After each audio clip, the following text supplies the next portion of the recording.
Hai,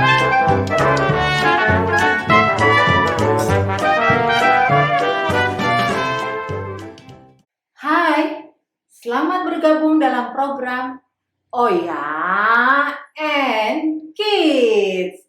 Perkenalkan, saya Fora Sitorus, atau supaya lebih akrab, boleh panggil Kak Oya. Saya sudah melayani anak-anak sejak tahun 1983 sampai sekarang.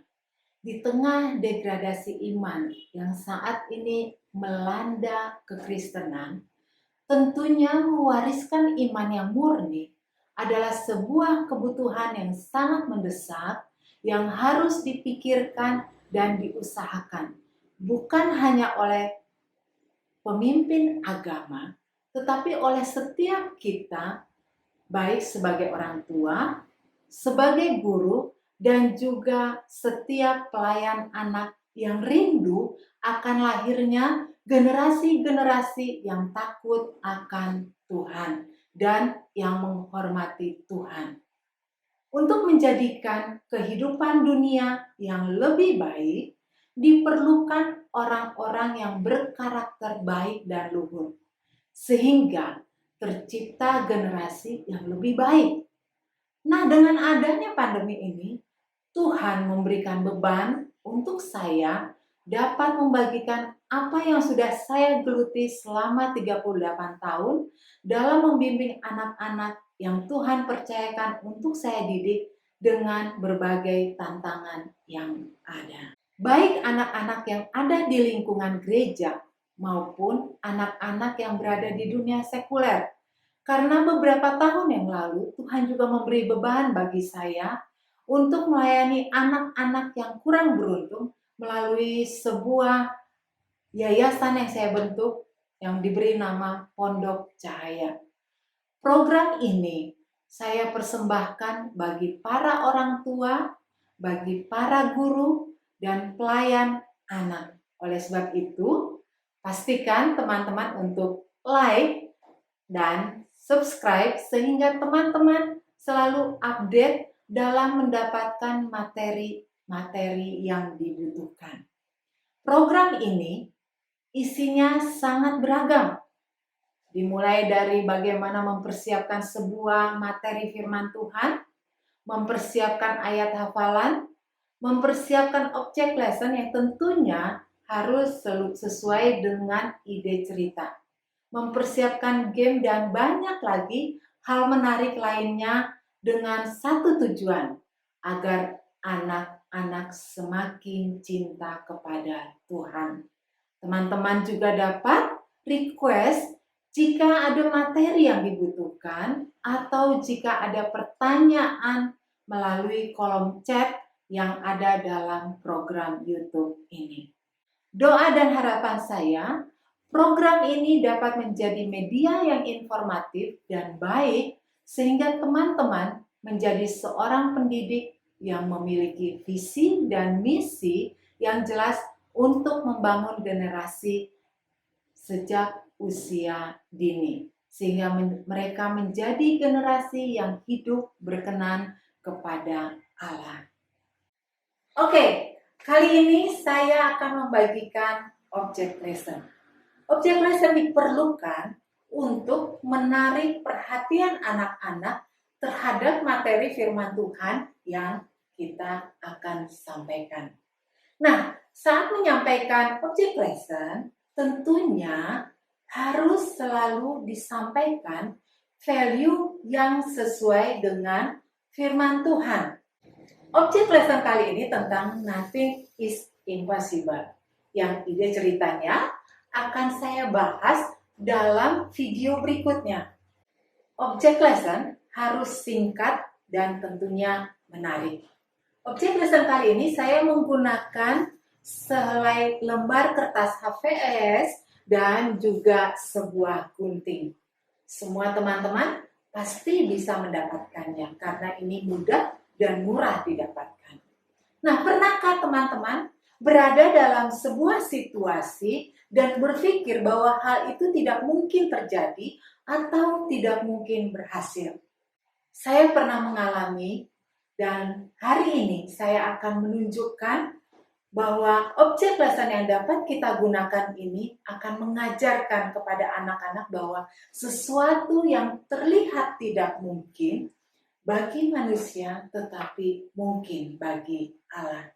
Bagaimana caranya? Adik-adik, kakak mempunyai selembar kertas HVS dan sebuah gunting. Nah, kira-kira menurut adik-adik bisa nggak satu lembar kertas HVS ini melewati seluruh tubuh adik-adik? Bahkan mungkin kertas ini tidak boleh mengenai tubuh adik-adik. Wah, ada yang bilang tidak bisa. Kenapa nggak bisa? Karena katanya ini kertasnya nggak bolong dan juga kertasnya kecil. Karena berarti nggak mungkin bisa melewati tubuh kita. Wah, ternyata ada juga yang bilang kalau dibolongin di tepi-tepinya sampai tepi-tepinya mungkin bisa lewat. Bisa nggak ya? Kepala kakak gede, nggak bisa masuk. Nah, gimana caranya adik-adik? Sekarang, ayo ikuti kakak ya. Kita lipat dua secara vertikal kertas HVS ini. Udah sama rata semuanya ya. Jangan ada yang bengkok-bengkok. Nah, setelah adik-adik melipat kertas HVS ini secara vertikal, lalu kemudian kertas yang terbuka ini adik-adik dihadapkan kepada adik-adik dan mulai digunting. Kecil-kecil aja, nggak usah terlalu gede ya. Tetapi guntingnya jangan sampai putus. Perhatikan ya. Oke, adik-adik menggunting. Teman-teman, ketika kita menyampaikan objek lesson atau mengerjakan objek lesson, pastikan kita sambil berbicara. Karena objek lesson ini adalah salah satu cara bagaimana anak-anak kita menarik perhatian anak-anak untuk mempersiapkan mereka mendengarkan firman Tuhan. Karena kita tahu bahwa setiap anak-anak di dalam masa usia mereka saat ini mempunyai masalah yang tentunya sama besarnya dengan masalah yang kita hadapi di usia kita saat ini. Jadi jangan anggap remeh masalah anak-anak. Oke, adik-adik terus menggunting sampai selesai. Sudah selesai dapat guntingan seperti ini, kemudian dibalik kertasnya. Yang tadi kita sudah gunting, kita gunting lagi di tengah-tengahnya dan pastikan nggak sampai ujung.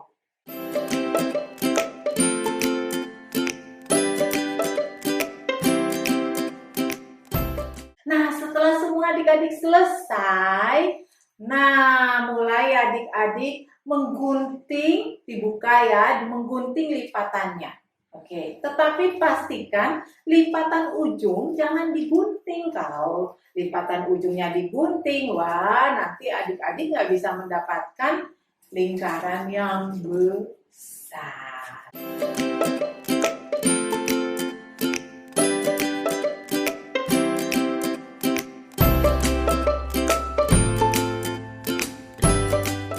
Selesai. Wah, kakak dapat lingkaran yang besar sekali dan kakak ternyata bisa melewati lingkaran ini. Nah, adik-adik kenapa bisa seperti ini? Sesuatu yang tadinya tidak mungkin, kertas hanya selembar kertas HVS, tetapi bisa melewati seluruh tubuh kita. Kuncinya, kita punya master plan dan juga alat yang tepat. Sehingga tubuhmu pasti berhasil melewati kertas tersebut. Nah, kuncinya kakak punya master plan dan alat yang tepat. Siapa tuh adik-adik yang punya master plan? Kita punya master plan yang hebat sekali, yaitu Allah kita, yang menjadikan sesuatu yang nggak mungkin menjadi mungkin. Nah, setelah selesai menggunting ini, teman-teman, kita masuk ke dalam ide cerita. Dan ide cerita akan ada di dalam video berikutnya. Pastikan like dan subscribe Ebenezer. Sampai di sini Allah menolongku. Oh ya, and keep.